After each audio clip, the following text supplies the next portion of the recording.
తిన్నావా? ఏం చేస్తున్నావు?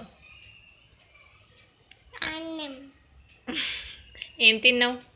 అన్నం. ఏం కూర? పప్పు. చారు. చారు. మీ మమ్మీ పేరు ఏం పేరు?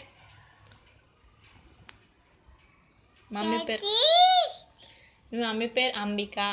అమ్మిక. డాడీ పేరు సతీష్. అప్పే. పాట బాగుందా? బాగుందా పాట? పాట బాగుందా? పెట్టు. పెట్ట. సరే బాయ్ చెప్పు. బాయ్. బాయ్.